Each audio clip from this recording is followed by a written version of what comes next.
Nogometaši Maribora so po sredini zmagi nad Olimpijo leto nadgradili še s polnim izkupičkom v Novi Gorici. Domačini so proti vodilni ekipi krenili odločno, a jih je v 20 minuti s svojim jubilejnim, že 50. zadetkom v dresu Maribora umiril kapetan vijoličastih Marcos Tavares. Jaz sem jasno kot vsi, kateri navijajo za Maribor, zadovoljen, zelo da je z nami.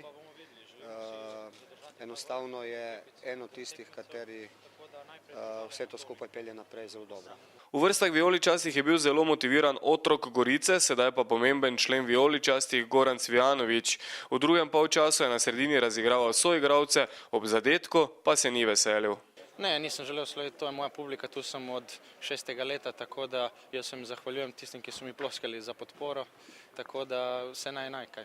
To je zanj nova pozicija. V letošnji sezoni smo ga kar nekajkrat uporabili v centru zvezdne linije in se je pokazalo tako zelo dobro. Tudi proti veliko boljšim tekmecem, kot je bil današnji, tako da od tu uspe napadati globino, ima lep pregled igre in popolnoma zadovoljuje to, kar se od njega zahteva. Trener Darko Milanič mu je želel nameniti aplavz domačih navijačev, a od stoječih ovacij je bilo slišati vse prej kot zahvalo. Mislil sem, da bo dobil aplavz res, vendar ni bilo tako. Malce je pa imel tudi neke težave, ni hotel iti ven, vendar se je tikal za mišico, tako da sem se odločil, da ne riskiramo nič.